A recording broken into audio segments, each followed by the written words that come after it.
Assalamualaikum warahmatullahi wabarakatuh. Alhamdulillahi rabbil alamin. هذا اليوم نحن نلتقي في اللقاء الأول للدراسة الجديدة يعني علم المعاني. ولكن قبله أهلا وسهلا بحضوركم. وكيف حالكم جميعا؟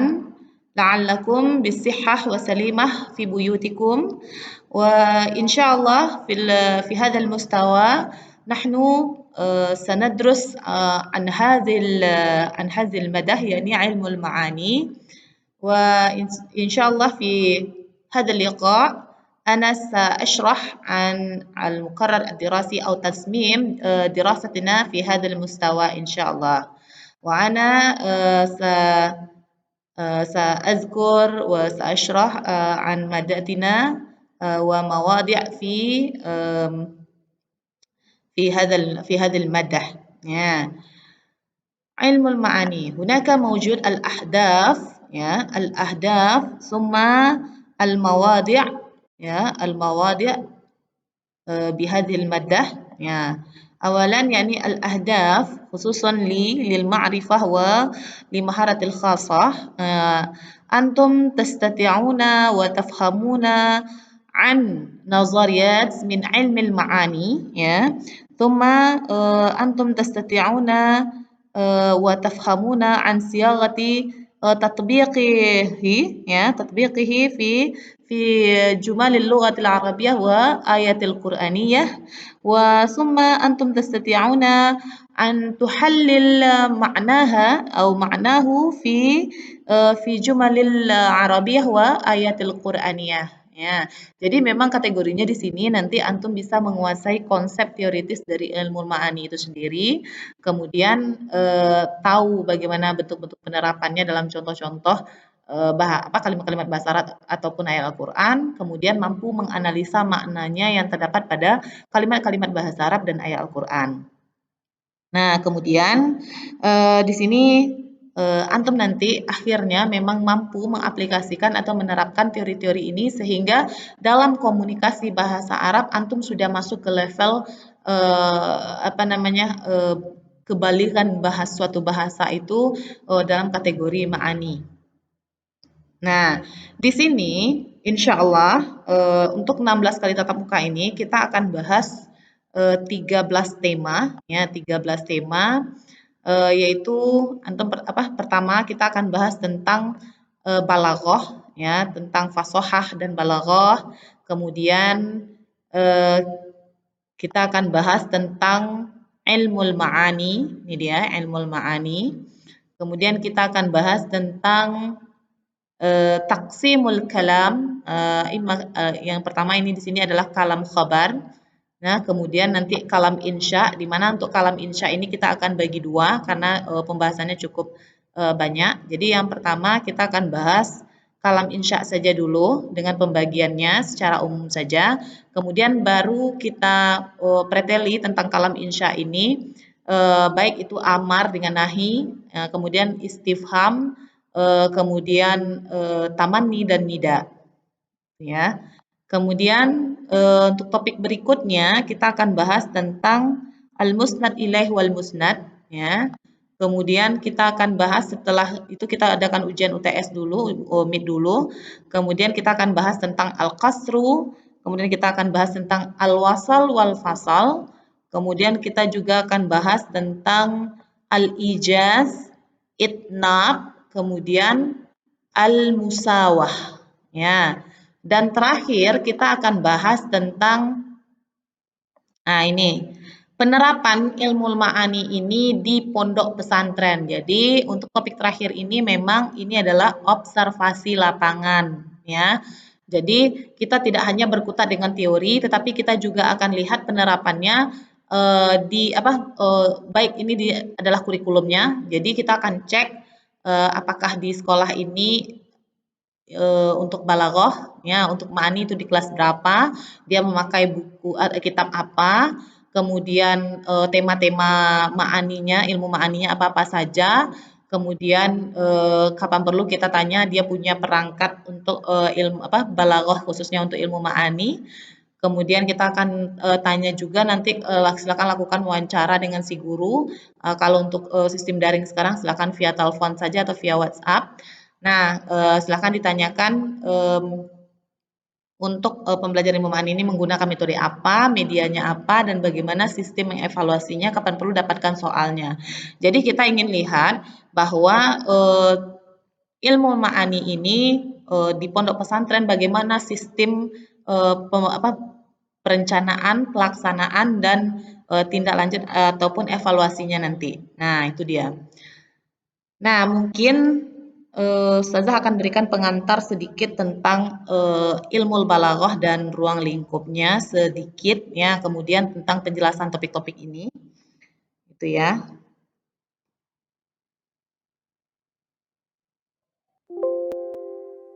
Ya, ini untuk ilmu balaghah itu ya. Ilmu balaghah itu adalah secara bahasa itu al-waslu awal al-wusul awal intiha. Nah, secara istilah dia adalah ta'diyatul ma'na al-wahid bi turuqin mukhtalifatin. Nah, jadi ketika seseorang sudah mempelajari ilmu balaghah, ya, maka biasanya dalam pengaplikasiannya dia sudah menggunakan ungkapan-ungkapan yang bahasa yang tepat, sesuai, kemudian juga indah gitu ya. Jadi memang ilmu balaghah ini adalah memang ilmu yang berbicara tentang masalah kalimat-kalimat khususnya kalau ini bahasa Arab gitu ya. Kemudian pada kalimat tersebut akan diperhatikan bagaimana susunannya, maknanya, kemudian apakah kalimat ini bisa mempengaruhi jiwa dari segi keindahannya, kemudian dalam kalimat yang baligh itu memang sudah dirancang dengan sangat jeli dalam pemilihan kata-katanya gitu. Dan itu disesuaikan dengan situasi dan kondisi, ya, situasi dan kondisi antara si pembicara dengan si pendengar. Nah, maka untuk ilmu balaghah itu terbagi kepada 3 keilmuannya, itu adalah ilmu ma'ani, ada bayan, dan ada badiah. Dan insya Allah kita akan kaji tentang ilmu ma'ani, gitu ya. Nah, jadi di sini supaya kita bisa memahami bahasa Arab gitu ya, memang butuh 13 macam ilmu, baik shorof, i'rab maksudnya nahu, rasam, ma'ani, bayan, badi' yang 3 ini balaghah semua, arud, qawafi, qardul syair, insya, ya, khitabah, tarikhul adab, dan matan lughah gitu ya, isi bahasa.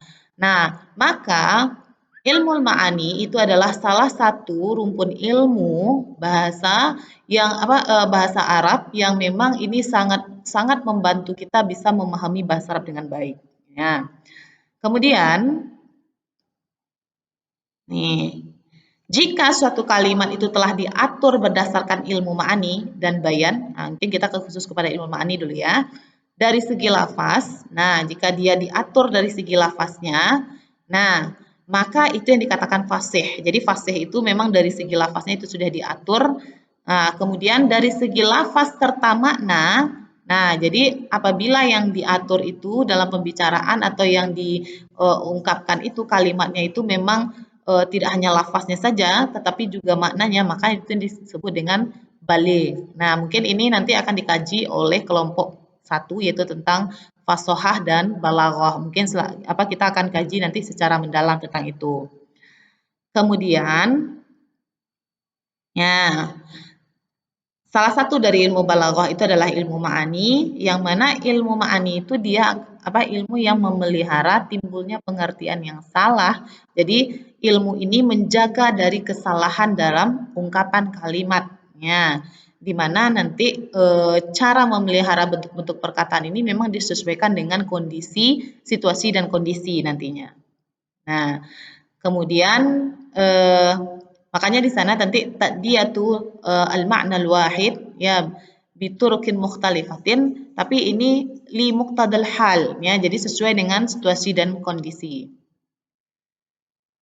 Nah, kemudian ini mungkin kita pending sebentar. Nah, jadi ini Untuk kelompok satu, seperti sebagaimana yang sudah dijelaskan tadi, nah ini kelompok satu akan mengkaji tentang fasohah dan balaghah, ya. Kemudian kelompok dua akan mengkaji ilmul ma'ani secara bahasa, secara istilah, kemudian apa sih tujuannya kita mempelajari ilmu ma'ani ini, kemudian apa ruang lingkupnya. Mungkin ruang lingkupnya ini bisa tergambar dari tema-tema yang ada di bawahnya, dan mungkin bisa saja ada tambahan dari ini, namun ini sudah batasi karena pertemuan kita cuma 13 untuk tema. Nah, kemudian kita akan pelajari juga tentang kalam insya, kalam khobar dengan kalam insya. Nah, apa itu kalam khobar dan apa kalam insya dan kapan itu digunakan? Ini akan dibahas oleh kelompok 3, 4, 5, dan 6. Gitu ya. Dan untuk kalam khobar dan insya ini cukup banyak pembahasannya ya. Kemudian kita akan kaji juga al-musnad ilaih wal musnad. Ya.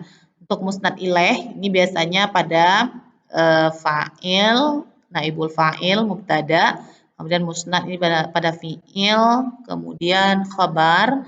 Jadi ini adalah pokok kalimat. Jadi kita akan berbicara dalam ungkapan atau kalimat bahasa Arab.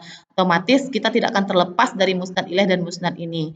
Dan untuk kategori musnad ilaih dan musnad ini dia ada kalanya nanti di ma'rifahkan, ada kalanya dinakirohkan, ada kalanya di takdimkan, ada kalanya nanti ditakhirkan, dan kenapa sampai begitu, makanya nanti ini kan kita bahas.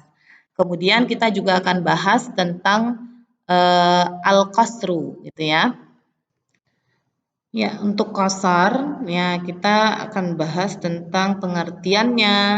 Ya, mana dia? Qasar ya. Pengertiannya, kemudian macam-macamnya dan alat-alat qasar ya. Jadi memang qasar ini dia mengkhususkan sesuatu dari sesuatu yang lain. Nah, jadi di sini kita akan lihat contohnya nanti dalam kalimat bahasa Arab ataupun dalam dalam kalimat-kalimat bahasa Arab.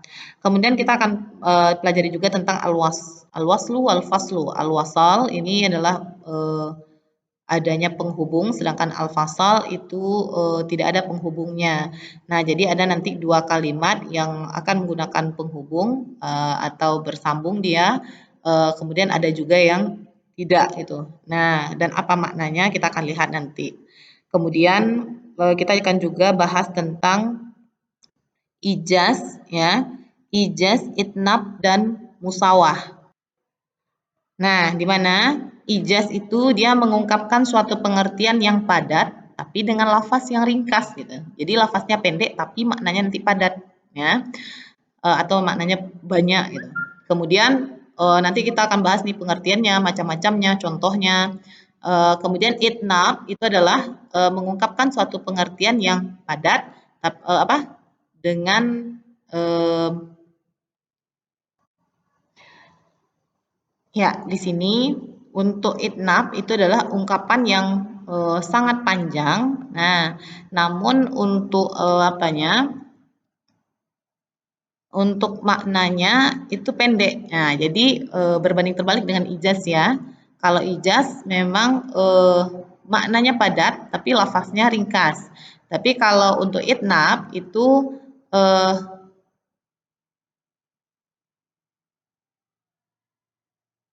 lafaznya panjang gitu ya, tapi maknanya ringkas. Nah, sedangkan musawah itu mengemukakan maksud hati dengan ungkapan yang sesuai dengan panjang pendeknya makna tersendiri. Nah, jadi inilah topik-topik terakhir kita nanti gitu ya, topik-topik terakhir kita. Dan namun yang paling terakhir itu nanti observasi sebagaimana yang sudah Ustazah jelaskan. Jadi tugas antum silahkan nanti dibagi menjadi 13 kelompok. Nah, 13 kelompok dan tolong diposting nanti nama-namanya itu oleh satu koordinator sebagaimana yang sudah Ustazah perintahkan pada kelas kita di Google Classroom. Kemudian silakan diposting pada bagian tugas perkuliahan kita nantinya. Nah, untuk penilaian itu sama dengan mata kuliah kita yang lain, yaitu tugas 30%, UTS 30%, dan UAS 40%, di mana nanti di tugas itu akan ada nanti keaktifan, kemudian kehadiran juga dimasukkan ke bagian keaktifan, kemudian tugas yaitu makalahnya, PowerPoint-nya. Nah, maka di sini antum tugasnya seperti mata kuliah yang lain itu perlu menyiapkan makalah, PowerPoint dan video presentasi. Kemudian videonya tolong dibuat silahkan di-upload dulu ke YouTube atau masukkan ke Google Drive dulu. Kemudian bagi link dan makalah, file PowerPoint dan link video itu silahkan diposting ke Google Classroom. Namun kalau bisa bahwa semuanya nanti yang bertugas itu menyerahkan supaya tidak hanya perwakilan saja namanya yang masuk di sana. Ustazah rasa itulah rincian atau penjelasan atau gambaran umum tentang mata kuliah kita yaitu Ilmul Ma'ani, dan mudah-mudahan untuk mata kuliah selama 1 semester ini kita diberikan kelancaran. Jika masih ada pertanyaan nanti kita lanjutkan di Google Classroom kita, silakan dikomentari pada forum. Syukran katsiran. Insyaallah nahnu sanaltaqi fil usbu'il ati. Akhirul kalam. Assalamualaikum warahmatullahi wabarakatuh.